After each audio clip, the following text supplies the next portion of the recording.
কিছু কিছু রান্না করার সময় না ছোটবেলার অনেক স্মৃতি মনে পড়ে যায়। এই মায়ের হাতের রান্নার কথা মনে পড়ে। এখন আর সেগুলো খাওয়ার সুযোগ হয়ে ওঠে না। আমার মা নিজে স্বীকার করতো কিন্তু যে মা রান্না খুব একটা ভালো পারে না, কিন্তু কিছু কিছু রান্না ছিল যেগুলো সত্যি মায়ের মতো কেউ পারতো না, এখনো পারে না, আমিও পারি না। এই যেমন ঝিঙে আলু পোস্ত, আরেকটা ছিল খাসির মাংসের পাতলা ঝোল, অসাধারণ বানাতো। আমার বাবা আবার রান্নায় খুব পটু ছিল। আমাদের জন্মদিন যখন হতো তখন মায়ের হাতের পায়েস নয়, বাবার হাতের পায়েস হতো। বাবা সত্যিই রান্নাটা ভালো পারত।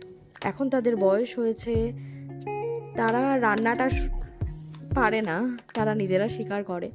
তো আমি যখন বাড়ি যাই তখন হয় সেখানে গিয়ে বানাই, অথবা এই নিয়ে যাই বানিয়ে। তো আজকে ঝিঙে আলু পোস্তটা বানিয়েছি। পোস্তটা আমি না ওই জল দিয়ে একদমই পেস্ট করি না, ড্রাই গুঁড়ো করে নিই, তারপরে দিয়ে বাকি রান্নার মধ্যে দিয়ে আমি রান্না করি। নুন মিষ্টি দিয়েছি, হালকা ঝালও দিয়েছি।